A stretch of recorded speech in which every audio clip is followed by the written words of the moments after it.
दोस्तों नमस्कार। मैं नासुरांचली कथा कहानी और उपन्यास के संग के साथ पुनः हाजिर हूँ।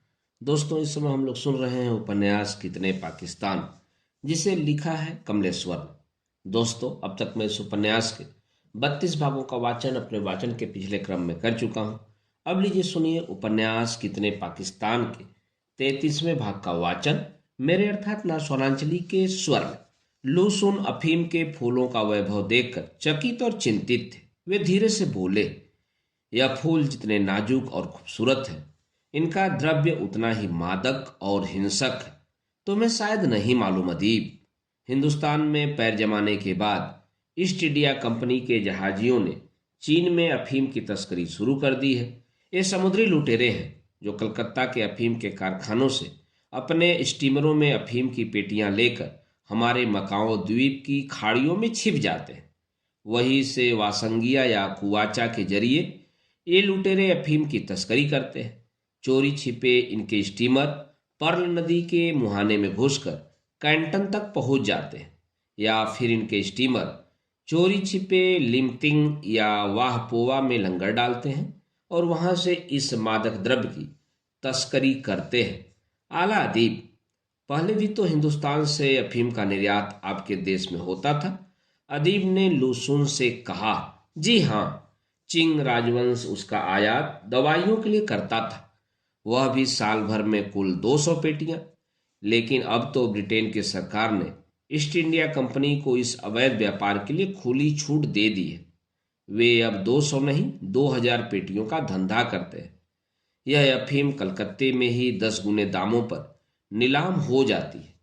इसके बाद यह हिंदुस्तान से चीन के बंदरगाहों पर तस्करी से उतार कर हमारे देश के अंदर भेजी जाती है। चीन के अदीब आलिया लुसून साहब, यह तो आपके देश और चिंग राजवंश की नपुंसकता का सबूत है कि आप इस तस्करी को रोक नहीं पा रहे हैं। वो इसलिए कि अफीम का नशा अब हमारे चीन में कुलीनता और बड़ी ओहदेदारी का प्रतीक बन चुका है। देखिए हमारे देश को। और अदीब ने देखा। प्राची की एक बड़ी सभ्यता अफीम की अर्ध बेहोशी में डूबी हुई थी। उनकी आंखों और नाक से काला धुआं निकल रहा था। पर नदी की धार काली पड़ गई थी। संघाई, कैंटन, नानकिंग, अमोय, फूचो, निंगपो बंदरगाहों की सड़कों और गलियों में करोड़ों लोग चल फिर रहे थे, लेकिन उनकी छाएं नहीं थी। वे एक दूसरे से पूछ रहे थे, हम किस शहर में हैं, हम कहाँ हैं। यह तो बहुत भयावह है। अदीब ने लुसून से कहा, आपकी इतनी बड़ी सभ्यता अर्ध बेहोश पड़ी है। इनकी परछाइयां भी न जाने कहाँ गुम सी हो गई हैं। परछाइयां गुम नहीं हुई हैं, हमारी जाति को अकर्मण्य बनाकर वे परछाइयां इन लुटेरों ने छीन ली हैं। हमें इन्होंने संस्कृति विहीन करना चाहा है। संस्कृति ही पूर्वजों की जीवित परछाइयों का संसार है। उनकी उपस्थिति हमेशा परछाई की तरह मनुष्य के साथ रहती है। बड़ी सभ्यताओं को निस्तेज करने का यही तरीका इन विदेशी लुटेरों ने निकाला है। यह पहले पूर्वजों की परछाइयां छीनते हैं। अभी लुसून बोल ही रहे थे कि अर्दली ने दखल दिया। आप बिल्कुल ठीक फरमा रहे हैं हुजूर।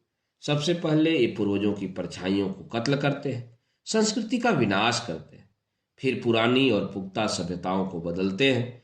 यूरोप के सारे देश, स्पेन, पुर्तगाल, हॉलैंड, इंग्लैंड, फ्रांस, सत्ता लोलुपता, भौतिक सुख और मुनाफे की तलाश में हिंसक धर्मयुद्धों को जन्म देते रहे हैं।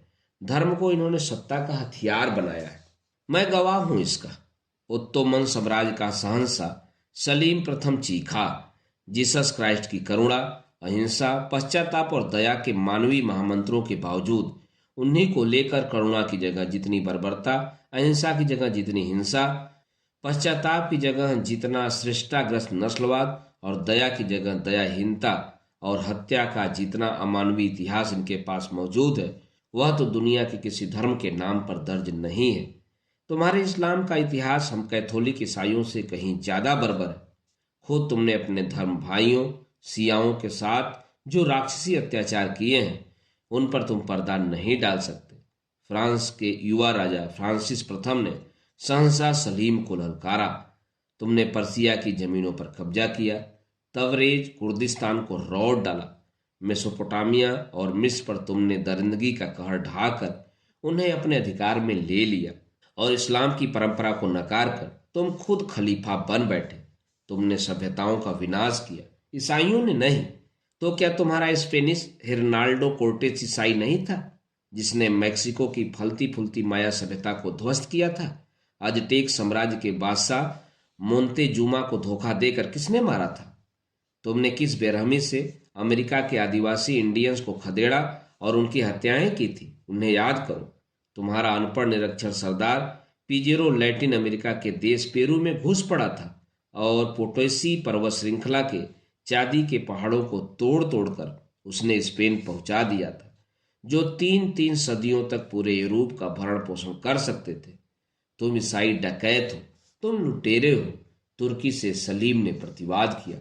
तुमने धर्मरक्षकों के नाम पर क्रूसेडर्स पैदा किए, तुमने जिहादी पैदा किए। तुमने ईसाइयत के नाम पर अपना धर्मयोद्धा इग्नेशियस लोयला पैदा किया। तुमने इस्लामी जिहादी के नाम पर हसन बिन सबाह जैसा हत्यारा पैदा किया। तुम्हारे इग्नेशियस लोयला ने लाखों मुसलमानों का कत्ल किया। तुम्हारे हसन बिन सबाह ने करोड़ों ईसाइयों को मौत के घाट उतारा। बंद कीजिए आरोप प्रत्यारोप की यह गंदी और जलील बहस। लूसून ने अपनी धीर गंभीर आवाज में कहा, सच्चाई यह है कि एशिया ने सारे धर्म और सभ्यताएं पैदा की हैं और यूरोप ने अपनी औद्योगिक क्रांति के बाद अपने मुनाफे के विदेशी बाजार तलाशने शुरू किए हैं। इसलिए तुम पश्चिमवादी भौतिकवादियों ने प्राच्य की सभ्यताओं पर आक्रमण शुरू किए हैं। तुम्हें नहीं मालूम था कि तुम्हारे समुद्री तटों के उस पार कोई और दुनिया भी है। तुमने सिर्फ सोने की चिड़िया हिंदुस्तान का नाम सुना था, जिसे खोजते हुए तुम्हारे समुद्री डकैत हिंदुस्तान के मलाबार तट तक पहुंचे थे और भारत की तलाश करते करते तुम्हारा कोलंबस अमेरिका की अछूती धरती तक पहुंचा था। इस सत्य को मत भूलो कि भारत की तलाश में ही नई दुनिया तुम्हारे हाथ आई थी। तुम्हारे पास धर्म नहीं, धर्म का मुखौटा था। आत्मा की मुक्ति का तुम्हारा अभियान एक पाखंड था। तुम अपने जहाजों पर घोड़े और बारूद लेकर आत्मा को मुक्त करने नहीं, आत्माओं को गुलाम बनाने निकले थे। तुम्हारी भौतिक हवस ने पुरातन सभ्यताओं को ध्वस्त किया था। देखो इतिहास के पन्नों को। आखिर बौद्ध धर्म भी भारत से निकलकर समस्त एशिया में फैला था, लेकिन कहीं किसी भी देश में रक्त की एक बूंद तक नहीं गिरी थी। बौद्ध साधु घोड़ों पर चढ़कर बारूदी आक्रमण करने वाले धर्म योद्धा नहीं थे। वे हिमालय जैसा पर्वत पैदल पार करके आए थे। वे समुद्री रास्तों से चले थे तो साथ में अस्त्र शस्त्रों से सुसज्जित युद्धपोत लेकर नहीं निकले थे। उनके हाथों में भाले, तलवार और बंदूकें नहीं थी। उनके बेड़ों पर तोपें नहीं थी। उनके पास था शांति, अहिंसा और करुणा का संदेश, और उनके हाथों में था बोधि वृक्ष। तब बड़े से बड़े पर्वत धर्म के पैरों तले झुक जाया करते थे। अगाध जल वाले सागरों की लहरें तब स्वयं मानवीय धर्म के सिद्धांतों और शांति के संदेशों को एक सभ्यता के तट से दूसरी सभ्यता के तट पर पहुंचाया करती थी। व्यापार और बाजार तब भी था। जिसे जितनी जरूरत थी उतना ही आयात या निर्यात करता था। हमारी प्राचीन की सभ्यताएं एक दूसरे की अर्थव्यवस्था की पोषक और पूरक थी। उनमें मुनाफे की स्पर्धा और शोषण शामिल नहीं था। इसका सबूत है वे 3000 वर्षों की समस्त सदियां, जिनमें कभी भारत चीन युद्ध नहीं हुआ। लेकिन 1962 में तो युद्ध हुआ, एक तल्ख आवाज ने कहा। वह अंग्रेज साम्राज्यवादियों की छोड़ी हुई गलत सरहदी विरासत का नतीजा था, लूसून ने कहा। तभी आसमान काला पड़ गया, सूरज छिप गया, आवाजें तिरोहित हो गईं और तोप के गोलों और बारूदी विस्फोटों की दहला देने वाली आवाजें आने लगीं। अदीब ने घबरा कर पूछा, अर्दली महमूद अली, सूरज कहाँ गया? आवाजें कहाँ चली गईं? यह आसमान क्यों काला पड़ गया? अदीबे आलिया, वास्को डिगामा ने कालीकट के बंदरगाह पर तोपों से हमला किया है। उधर कोलंबस ने जिस नई दुनिया को खोज निकाला है, वहां जो आदिम सभ्यताएं मौजूद हैं, उन पर पुर्तगाली स्पेनी लुटेरों ने हमला किया है। इस लूट में अनपढ़ निरक्षर, समाज बहिष्कृत, अपराधी, हत्यारे और बर्बर लोग ही शामिल हैं, जो अपनी लूट का 5वां हिस्सा अपनी सरकारों को देकर वीर योद्धा और राष्ट्रभक्त होने की पदवियां पा रहे हैं। अपने देश के सामंतों, जमींदारों, राजे महाराजों से भी ज्यादा धनी और अय्याज संत महंतों का पूरा समर्थन इन हत्यारे लुटेरों को प्राप्त है। ईसा मसीह ने पाप और पश्चाताप का जो मानवीय महामंत्र दिया है उसकी इन्होंने अपनी व्याख्या कर ली है। पाप इनके लिए अब पश्चाताप का कारण नहीं, पश्चाताप की कीमत अब चांदी सोने में चुकाकर पाप मुक्त हुआ जा सकता है। हर्नांडो कोर्टेस ने माया सभ्यता को कुचल डाला है। अजटेक कबीले के हजारों नौजवानों को मौत के घाट उतार दिया है, जंगलों को जला दिया है। America, Trinidad, Canada, Mexico, Cuba, Panama, Brazil, Peru आदि भूखंडों में उपनिवेश स्थापित किए जा रहे हैं। यहाँ के इंडियन कबीलों का सफाया करके अफ्रीका के निगरो मजदूरी के लिए लाए जा रहे हैं। इन निगरो स्लेव का व्यापार ठेकेदारों ने ले लिया है। उन्हें यहाँ जानवरों की तरह नीलाम किया जा रहा है। जलते जंगलों के कारण यहाँ के पंछी अपने देश छोड़ रहे हैं, इसलिए सूरज को इन भागते उड़ते पक्षियों ने ढक लिया है। आसमान काला पड़ गया है। तभी एक कराहती आवाज आई। अब आप सुन ही रहे हैं तो हमसे भी सुनिए हमारी सभ्यता की तबाही और बर्बादी की कहानी। आप कौन हैं? अदीब ने पूछा। मैं मोंतेजुमा हूँ, अजटेक साम्राज्य का सम्राट। मैंने हत्यारे कोर्टेस का मेहमान की तरह मेक्सिको में स्वागत किया था, लेकिन उसने जो कहर हमारे कबीलों पर बर्पा किया उसका नतीजा था कि जिंदा बची प्रजा और राज्य परिषद मेरे विरुद्ध हो गई। मुझे सिंहासन से बेदखल कर दिया गया। फिर भी मैंने नए चुने गए सम्राट कुहा हे तोमेक के आक्रमण से स्पेनी आक्रांताओं की जान बचाने का प्रयास किया, क्योंकि मैं जानता और मानता था कि हिंसा से हिंसा ही पनपेगी। मैं अपने कबीलों और नए सम्राट कुहा हुए तोमेक का विरोधी नहीं था, लेकिन मैं खून खराबा नहीं चाहता था। इसलिए मैंने खुद कोर्टेस को बताया था कि सम्राट कुहा हे तोमेक के हमले से बचने के लिए वह अपने सैनिकों को लेकर पश्चिमी राजपथ से सुरक्षित निकलकर अपने देश स्पेन लौट जाए। मैं जरूरी तो नहीं समझता, लेकिन फिर भी मैं अजटेक सम्राट मोंतेजुमा के बयान में हस्तक्षेप करना चाहता हूँ, एक शाही ठंडी आवाज ने कहा। अदीब ने आवाज से पूछा, आपकी तारीफ? मैं स्पेन देश का शाही इतिहासकार हूँ, बर्निल डियाज। अब तुम दलित जातियों ने आजाद होकर अपनी अदालतें बना ही ली हैं, तो मैं यही कहने, बताने और आगाह करने आया हूँ कि तुम लोग हमारे लिखित इतिहास को तोड़ने मरोड़ने की कोशिश मत करो। इतिहासकार बर्निल डियाज ने बड़े सामंती अंदाज में गर्वीली तीखी चेतावनी दी। जनाब बर्निल डियाज, हम आपके इतिहास के शब्दों का विखंडन करके मानवता के इतिहास के असली अर्थ पहचानना चाहते हैं। इसमें तो आपको आजाद हुई दलित जातियों से नाराज नहीं होना चाहिए, क्योंकि सत्य अखंड है।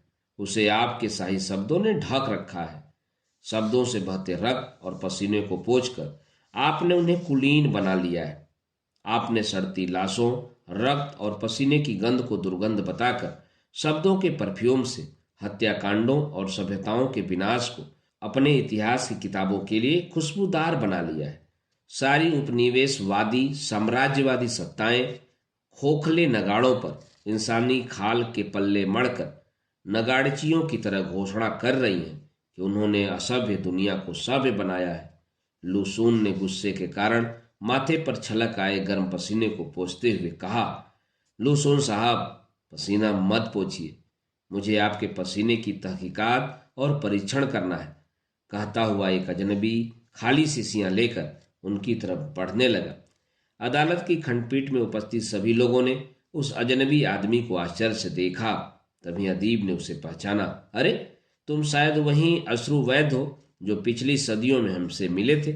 शायद तुम ही थे जो अपनी प्रयोगशाला में आंसुओं का परीक्षण करके मनुष्य के भौतिक और आत्मिक संताप के कारणों का अनुसंधान करने और उसके निराकरण के उपाय खोज रहे थे। हाँ, मैं वही अश्रु वैद्य हूँ अदीब आलिया। लेकिन तब से अब तक दुनिया बहुत बदल गई है। अब तो हत्या, हत्यारों और गुलामों का दौर चल रहा है। अपनी ही धरती पर कबीलों के कबीले मुर्दा पड़े हैं, और आप तो जानते हैं आक्रांताओं और मुर्दों के पास आंसू नहीं होते। इसलिए अब मैं पसीने की तासीर पर अनुसंधान कर रहा हूँ। कबीलों के बाद कबीले नष्ट कर देने के कारण इन उपनिवेशवादियों को मजदूर नहीं मिल रहे हैं। इसीलिए ये लोग एशिया अफ्रीका से अपने जहाज़ों में मेहनत कश कुलियों को भरकर लाते हैं। देखिए चलकर मेरे साथ जर खरीद गुलामों का बाजार जो इन उपनिवेशवादियों ने डकार इलाके के समुद्री तट के पास वाले टापू गोरी पर स्थापित कर लिए हैं। गोरी टापू से कोलंबस के अमेरिका तक सीधा समुद्री रास्ता जाता है। इसी पर बनाए हैं इन्होंने अपने आलीशान घर। इन्हीं घरों के नीचे हैं वे तबेले और बाड़े जिनमें सेनेगल और मध्य अफ्रीका से लाए गए निग्रोज को नंगा करके पशुओं की तरह जंजीरों से बांध दिया जाता है। कीमत के लिए आदमी का धड़, बच्चों के दांत और औरतों की छातियां देखी और मसली जाती हैं। पशु आसन में औरतों के साथ संभोग किया जाता है। फिर इन्हें गोरी टापू से नावों में भरकर उन जहाज़ों तक पहुंचाया जाता है जो इन गुलामों को अमेरिका ले जाते हैं और वापसी में यही जहाज लूटी हुई धन संपदा अपने देशों को पहुंचाते हैं। शायद मालूम हो आपको कि पिछले एक वर्ष में इन आक्रांताओं ने अपने देशों को 16,000 टन चांदी और 180 टन सोने से भर दिया है। यह धातुएं धरती की खदानों या पहाड़ों से नहीं निकली हैं, बल्कि कबीलों के खजानों और मुर्दे के आभूषणों को भट्टियों में गलाकर इकट्ठी की गई हैं। अब इन्हें शहद की कमी पड़ने लगी है, इसलिए यह शक्कर के शौकीन हो गए हैं। मुर्दे तो खेती कर नहीं सकते, इसलिए यह अफ्रीका, इंडिया, चीन, सुमात्रा, सिलोन से मजदूरों को नहीं, स्लेव्ड गुलामों की भर्ती कर रहे हैं। वेस्ट इंडीज, क्यूबा, ब्राजील, जावा, फिजी, मॉरिशस में यह गन्ने की खेती करके यूरोप के बाजारों में मनमाने मुनाफे पर शुगर सप्लाई कर रहे हैं। अफीम की तस्करी करके बदले में यह चीन से रेशम और चाय ले जा रहे हैं। चीन के रेशम के करघे बेकार हो गए हैं। तस्करी की अफीम का मुनाफा 100 गुना ज्यादा है, क्योंकि तस्कर कोई कर या महसूल नहीं देते। यह अशरु बैद जो कुछ बता रहे हैं बिल्कुल सही है। इन अंग्रेज तस्करों का सरगना है विलियम जार्डिन। लुसून ने बताया, यही तस्कर अपने काले धन के बल पर सन 1841 में ब्रिटिश पार्लियामेंट का मेंबर बना। दूसरा तस्कर है जेम्स माथेसन, जिसने उसी वर्ष वापस लौटकर तस्करी के काले धन से स्कॉटलैंड के पश्चिमी तट पर हजारों एकड़ का एक टापू खरीदा था। उस टापू के सिर्फ तटबंधों की मरम्मत पर जेम्स ने 3,29,000 पाउंड खर्च किया था। इसी से आप उसकी अकूत संपदा का अंदाजा लगा सकते हैं। और मैं इसे हैरत की बात नहीं मानता कि इस तस्कर और समुद्री लुटेरे को साम्राज्ञी विक्टोरिया ने अपने साम्राज्य का नाइटहुड दिया था।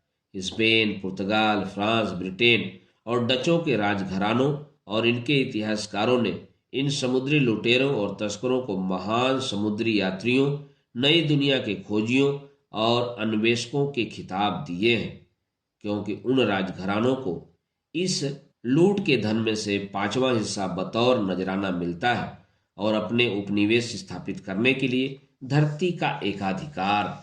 लूसून उत्तेजित होकर बताने लगे। इसी व्यापार में शामिल थी ब्रिटिश अमेरिका की कंपनियां परकिस और रसल, जो तस्करी के लिए अपराधी गुंडों की गन बोट्स भी लाती थी।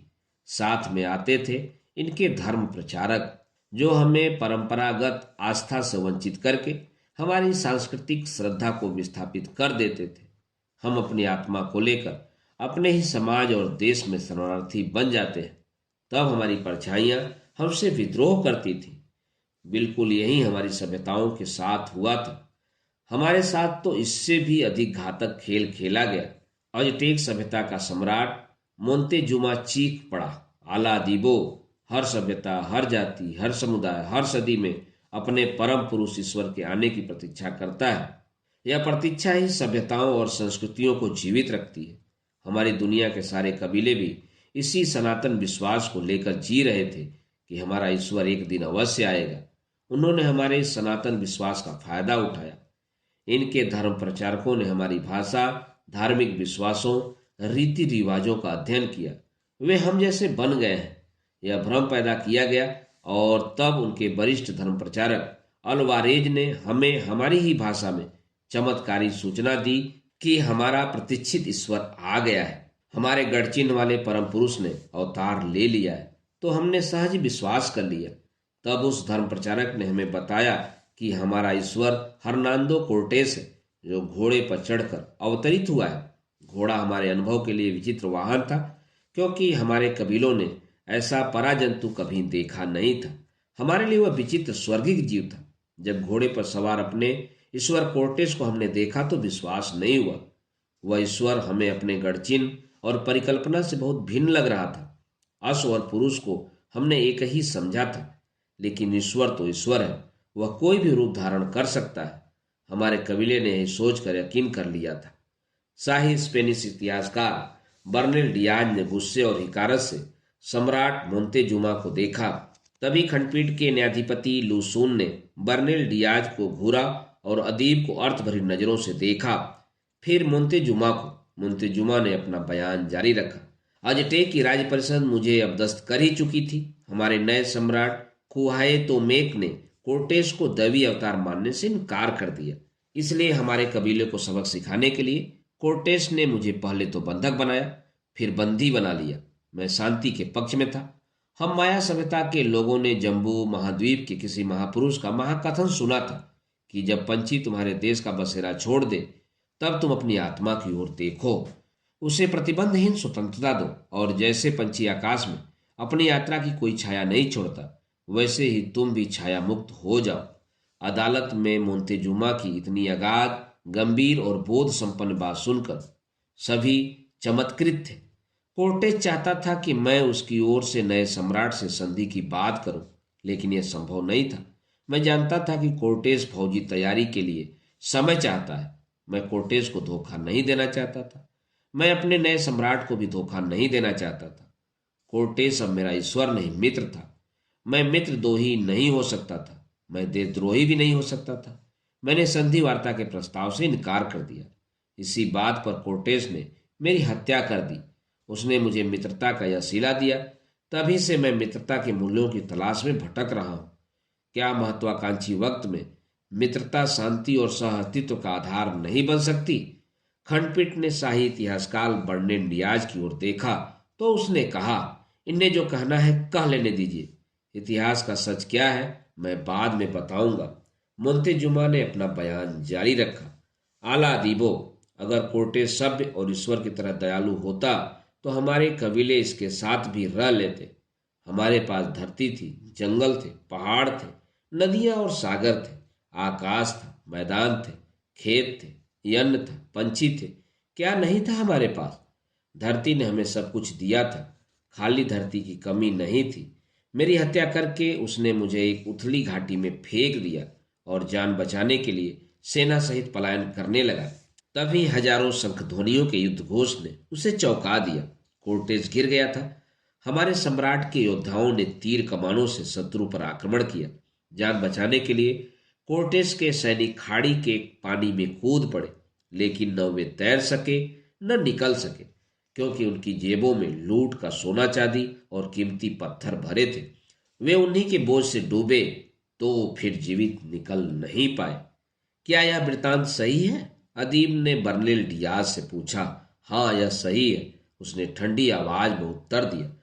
अदीब को गोर्सिया लोरका की याद आ रही थी, जो पैदा तो 19वीं सदी के अंत में हुआ था, पर उसकी आने वाली जनवाड़ी अदीब को इस समय भी सुनाई पड़ रही थी। आगे अदीब ने पूछा, फिर? मोंतेजुमा ने आगे कहा, हुजूरे आलिया, तब से मित्रता भटक रही है। जंगल जल रहे हैं, पंछी पलायन कर रहे हैं। पंछियों ने साफ दिया है और प्रतिज्ञा की है कि वे इन आतताई आक्रांता नस्लों के उपनिवेशों, इनके नगरों, महानगरों और घरों में कभी नहीं आएंगे। देखिए, यूरोप, अमेरिका, न्यूजीलैंड, ऑस्ट्रेलिया के आकाश, नगर और महानगर, इनमें पक्षी नहीं आते। कुछ पलों के लिए खामोशी छा गई। उसे मोंतेजुमा की आवाज ने तोड़ा। आला अदीबों, और एक था फ्रांसिस्को पिजारो, अनपढ़, निरक्षर और नाजायज संतान, अपने समाज से बहिष्कृत। उसने भी कोर्टेस की तरह दक्षिण अमेरिका के आदिवासियों को ईश्वर बनकर छला। वह भी धर्म प्रचारकों के साथ घोड़े पर अवतरित हुआ था। उसने ध्वस्त किया था सूर्योपासक सूर्यवंशी, इनका सभ्यता का अप्रतिम संसार। निरशंस पिजारो ने इनका कबीलों का अस्तित्व मिटा दिया था। ब्राजील और पेरू की नदियां और खाड़ियों का पानी रक्त से बोझिल हो गया था। उसने बहने से इनकार कर दिया। डेल्टाओं और खाड़ियों के मुहानों पर फूली हुई लाशें अटक गईं। थका पानी जिन लाशों को ठेल पाया, उन्हें भी समुंदर ने लेने से इनकार कर दिया। इससे जलचरों की सृष्टि विनष्ट होती थी। महीनों तक इनकी इतनी दुर्गंध फैली रही कि उसके बीच से हाथ होकर वृक्षों ने फल और पौधों ने फूल देने बंद कर दिए। कबीर ने उदासी से मोंतेजुमा को देखा। इसी पिजारो में स्पेन के बादशाह चार्ल्स पंचम ने एक बार फिर कोर्टेज का रूप देखा था, और इससे पहले कि वह कोई सफलता हासिल करे, फ्रांसिस्को पिजारो को उसने पनामा का गवर्नर और कैप्टन बना दिया था। कभी सुना है आपने कि किसी सभ्यता में निरक्षर दागी संतान को इतना बड़ा पद मिला हो? लूट मार हत्या और जमीन कब्जा करने के लिए बादशाह सलामत ने उसे लड़ाके स्टीमर, सैनिक और घोड़े दिए थे। दरिंदों की इसी फौज ने इनका सभ्यता के साम्राज्य को तबाह किया। बहुत हुआ, अब बंद करो यह बकवास। स्पेन का शाही इतिहासकार बर्नेल डियाज आखिर चीख ही पड़ा। जिसका इनका सभ्यता का यहाँ गुणगान किया जा रहा है वह सभ्यता नहीं, असभ्य जंगली कबीलों का जमावड़ा था। इनके पास न भाषा थी, न लिपि और न परिवहन के लिए पहिया। यह लोग निरक्षर थे, पशुओं से बदतर थे। तुम्हें मालूम है या नहीं कि तुम्हारे आने से पहले यह कबीले बड़े पैमाने पर आलू और मक्का की खेती करते थे। यह कृषि प्रधान समाज था। इनके अपने सहकारी गोदाम थे। अंदीयान पर्वत श्रृंखला की विशाल घाटी को इन्होंने ही खेती के योग्य बनाया था। इनका एक राजा था, मंत्री परिषद थी, सरकारी कारकुन और सेना थी।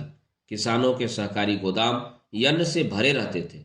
शाही घराने, अमलदारों और सेना का भरण पोषण किसानों के अन्न भंडारों से होता था। हर इनका नागरिक सुबह उठते ही पहला प्रणाम सूर्य को करता था। मोंतेजुमा की आवाज गूंज रही थी, बोलो यह सही है या नहीं? बहुत हद तक यह गलत नहीं है।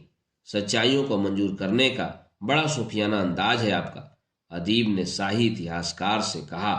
लेकिन मैंने कहा ना, यह असभ्य जंगली कबीलों का जमावड़ा था, भाषाहीन, लिपिबहीन। इनके पास यात्रा के लिए पैर, पगडंडियां और रास्ते तो थे, लेकिन परिवहन के लिए वाहन नहीं थे। यह असभ्य थे। बर्नेल डियाज ने कहा, हमें जितनी और जैसी भाषा चाहिए थी वह हमारे पास थी। प्रकृति के साथ हमने मौन भाषा का आविष्कार किया था, और कृषि समाज के लिए पंछियों की भाषा से हमने स्वर और ध्वनियां ली थी। हमारी भाषा संवेदना, उल्लास, विषाद और प्रकृति से संवाद की भाषा थी। हमारे सभी कबीलों ने मकड़ी की तंतुलिपि ईजाद की थी। जैसे मकड़ी जाला बुनती है, उसी तरह हम तंतुओं को जोड़कर उनसे मकड़ी की तरह गांठें डालकर अपनी बात कहते थे। सूर्य और सागर की उपासना के तंतुलिपि के वे सारे ग्रंथ तुम आक्रांताओं ने मछली पकड़ने के जाल समझकर अग्नि चिताओं में झोंक कर नष्ट कर दिए। क्या तुम यही आक्रमणकारियों की सभ्यता है?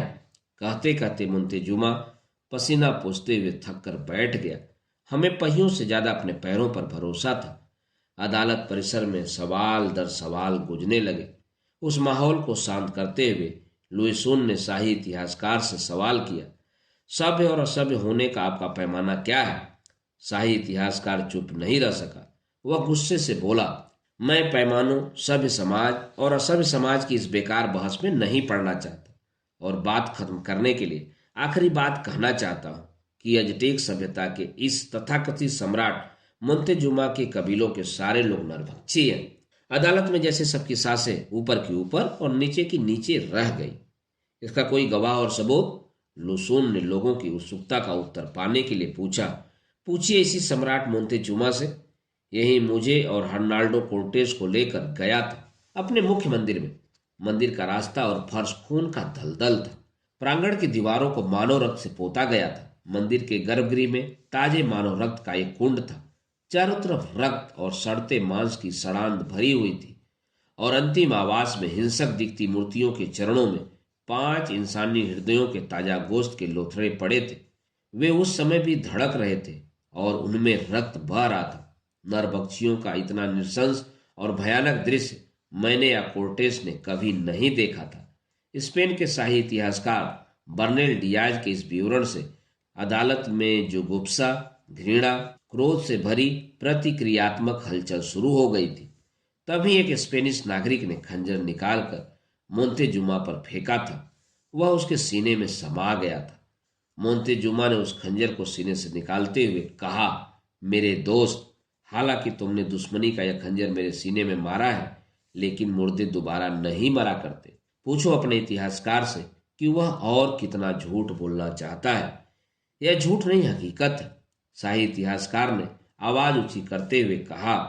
मूर्तियों के सामने नशे में धूत जो अजटेक पुजारी मौजूद थे, उन्होंने उन धड़कते इंसानी दिलों के कच्चे लोथड़े को उठा उठा कर खाया था और अपने देवताओं को प्रसन्न किया था। इनकी सभ्यता के देवता नरबलि मंजूर करते थे और यह लोग खुद नरभक्षी थे। जिसकी बदबू इसके उस मुख्य मंदिर से आ रही थी, उतनी तो हमारे स्पेन के समस्त बूचड़खानों से भी नहीं आती थी। सुनो शाही इतिहासकार बर्नेल डियाज, तुम्हारी जाति भी मांसाहारी है, हमारे कबीले भी। तुम अपने जानवरों को बूचड़खाने में काटते हो क्योंकि तुम्हें जीने के लिए जीव हत्या का कोई हिसाब अपने ईश्वर को नहीं देना है। हम अजटेक और इनका सभ्यता के नागरिक अपने गढ़ चिन्हों और देवताओं को बताने के लिए प्रतिबद्ध थे कि हमने जीवित रहने के लिए कितनी पशु हत्या की है। इसीलिए हम पशुओं की बलि अपने देवताओं के सामने देते थे। जिसे तुम नर बलि कह रहे हो वह पशु बलि थी। तुम बूचड़खाने में जानवरों को काटते थे, हम अपने मंदिरों में बलि देकर मांस को देवता के अनुग्रह के रूप में ग्रहण करते थे। हमारी और तुम्हारी सभ्यता में यही मौलिक अंतर था, मोंतेजुमा ने निर्णायक अंदाज में कहा। लेकिन नरभक्षी होने के इल्जाम से यह अजटेक और इनका सभ्यता अभी बरी नहीं हुई है। यह मनुष्यता के विरुद्ध जघन्यतम आरोप है। इसकी तफ्सीस जरूरी है, लूसून ने कहा। तो अदीब ने स्पेन के शाही इतिहासकार से पूछा, महाशय, नरभक्षी होने का जो इल्जाम और मंदिर में नरबलि का जो विवरण तुमने दिया है, उसमें तुमने मंदिर के फर्श पर पड़े दिलों के जीवित लोथड़ों का जिक्र किया और यह भी कि पुजारियों ने उन्हें उठाकर खाया और अपने देवता को प्रसन्न किया। उसका कोई और गवाह? मैं अकेला गवाह काफी हूं, शाही इतिहासकार बर्नेल ने कहा। नहीं, दो दो बड़ी सभ्यताओं के खिलाफ एक व्यक्ति का अकेला साक्ष्य काफी नहीं है, और फिर उन सभ्यताओं के खिलाफ जो अपने आध्यात्मिक और दार्शनिक सिद्धांत विकसित कर चुकी हूं, लूसून ने कहा। अभी कुछ देर पहले मैंने उस विकसित सभ्यता के सम्राट मोंतेजुमा के बयान सुने हैं। उन्होंने अभी कहा था कि यह हिंसा के विरुद्ध थे। इन्हें मालूम था कि हिंसा से हिंसा पनपती है। रक्तपात रोकने के लिए इन्होंने कोर्टेस को सुरक्षित वापस निकल जाने का रास्ता बताया था। यह कबीले अगर असभ्य और नरभक्षी होते तो कभी अपने ईश्वर की प्रतीक्षा नहीं करते। सुना था आपने इनका वह बयान कि जब पंछी तुम्हारे देश का बसेरा छोड़ दे तब तुम अपनी आत्मा की ओर देखो, उसे प्रतिबंधहीन स्वतंत्रता दो, और जैसे पंछी आकाश में अपनी यात्रा की कोई छाया नहीं छोड़ता, वैसे ही तुम भी छाया मुक्त हो जाओ और अपनी हत्या के बाद से यही मोंतेजुमा मित्रता के मूल्यों की तलाश में भटक रहे हैं। ठीक उसी तरह जैसे यूनानी सभ्यता का प्रमथ्यु अग्नि के लिए सुमेरी सभ्यता के गिलगमेश जीवन औषधि के लिए भटक रहा है, अदीब ने कहा। ठीक उसी तरह जैसे कबीर भारत और पाकिस्तान में खैरियत की दुआओं के लिए और सुरजीत कौर अपने बेहोश बेटे की चेतना के लिए भटक रही है। महाशय बर्नेल डियाज, यह विस्थापन आपकी गोरी नस्लों ने किया है। आपके अभियान सभ्यता के नहीं, हत्या के अभियान थे। आपने कबीलाई संस्कृतियों पर नरभक्षी होने का कलंक लगाकर अपने मुंह उजले करने चाहे हैं।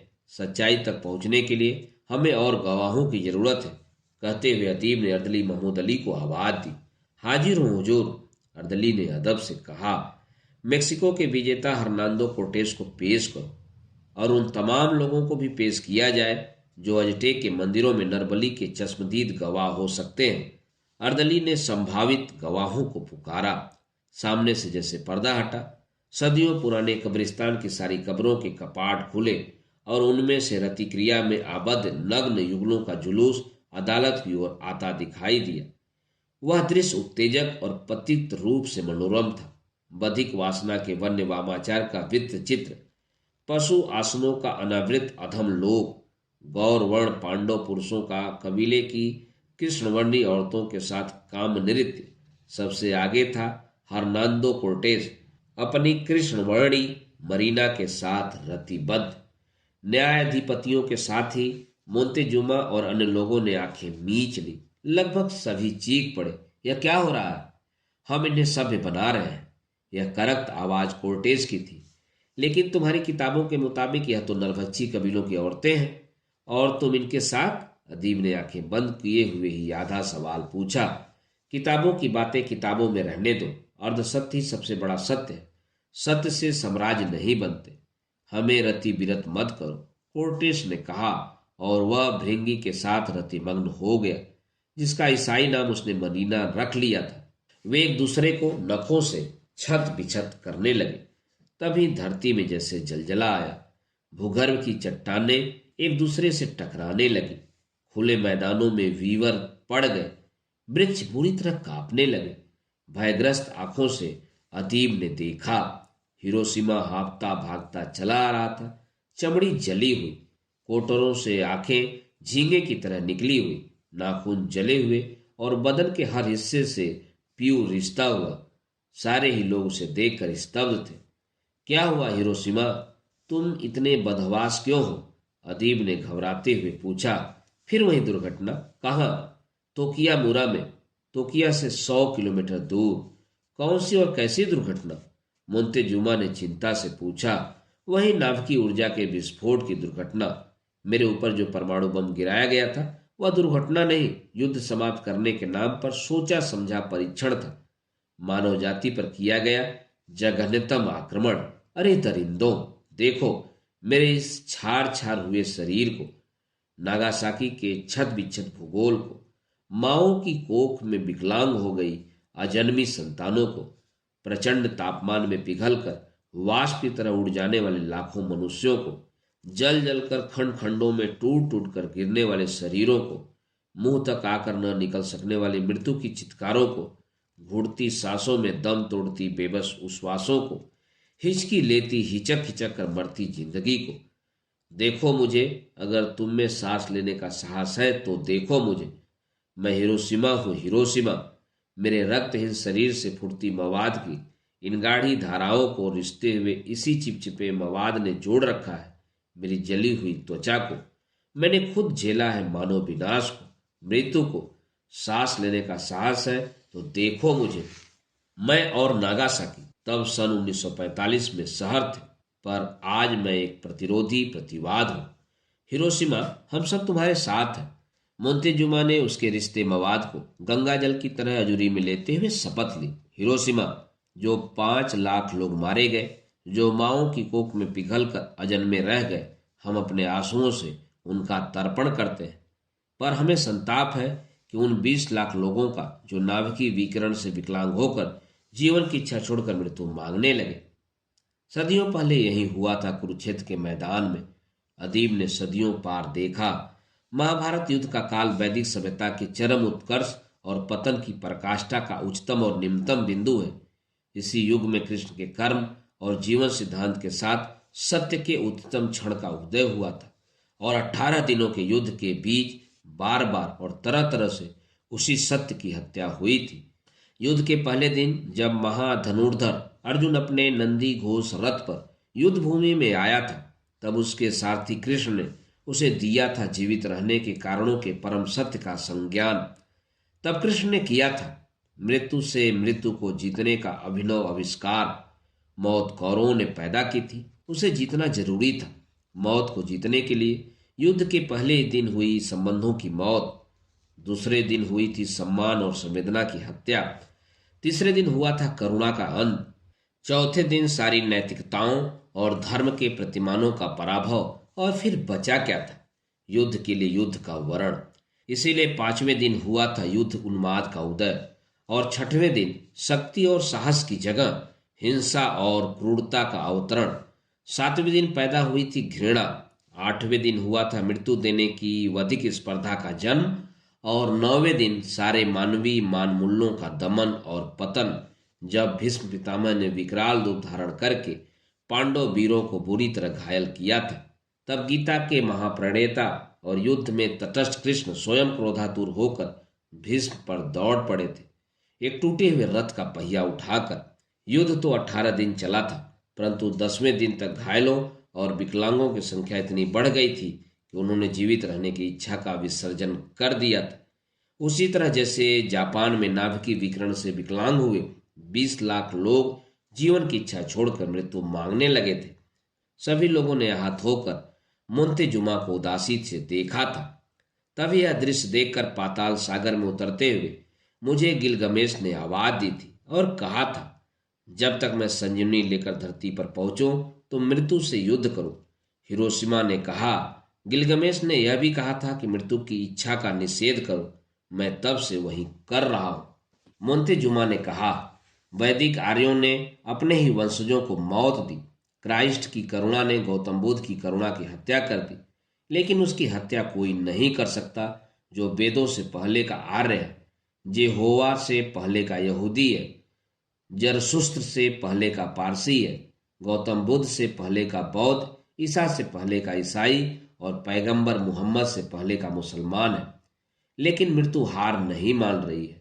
हिरोशिमा ने कहा, तोकियामुरा में यूरेनियम क्रांति हो गया है। रेडियो धर्मिता सामान्य से 20,000 गुना बढ़ गई है।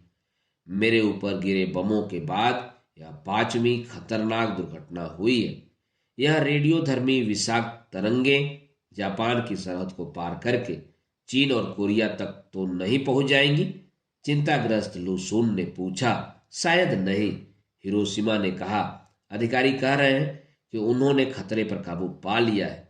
यही विंड स्केल यूके में हुआ था, अमेरिका के 3 माइल पावर स्टेशन में, तीसरा रूस के प्रोसेसिंग प्लांट में और चौथा रूस के ही चेरनोबिल में हुआ था। और अब 5वां यह खतरे के खतरनाक 7वें स्तर की दुर्घटना। हिरोशिमा क्रोधित होकर बोल रहा था, यह परमाणु पिशाच मानेंगे नहीं। इसीलिए मैंने भी तय कर लिया है कि मृत्युधर्मी नाभिक संकट को जन्म देने वाले जितने जनक और अपराधी हैं, मैं उन्हें उनकी कब्रों में चैन से सोने नहीं दूंगा। टू मैन को तो मैं छोड़ूंगा नहीं। मैनहट्टन प्रोजेक्ट के वैज्ञानिकों और उसके व्यवस्थापक ब्रिगेडियर जनरल गोब्ज को मैं चैन नहीं लेने दूंगा। आइंस्टीन को भी माफ नहीं किया जा सकता। Robert Oppenheimer, Fermi, Hans Bethe, Edward Teller और इनके साथ के सभी वैज्ञानिक, चाहे वे फ्रांस के हों, जर्मनी, ब्रिटेन या रूस के हैं, वे मानवद्रोही और जघन्य अपराधी हैं। इन्हें कब्रों में चैन से सोने की अयासी बख्शी नहीं जा सकती। नहीं नहीं, कभी नहीं। कहता चीखता रिश्ता मवाद पोछता हिरोशिमा पूरब की ओर चला गया। दोस्तों, अभी आप सुन रहे थे उपन्यास कितने पाकिस्तान के 33वें भाग का वाचन मेरे अर्थात ना सुनांचली के स्वर में। दोस्तों, इस उपन्यास के आगे के भागों का वाचन अब मेरे वाचन के अगले क्रम में सुन सकते हैं। तो जुड़े रहिए, सुनते रहिए कथा, कहानी और उपन्यास। धन्यवाद। नमस्कार।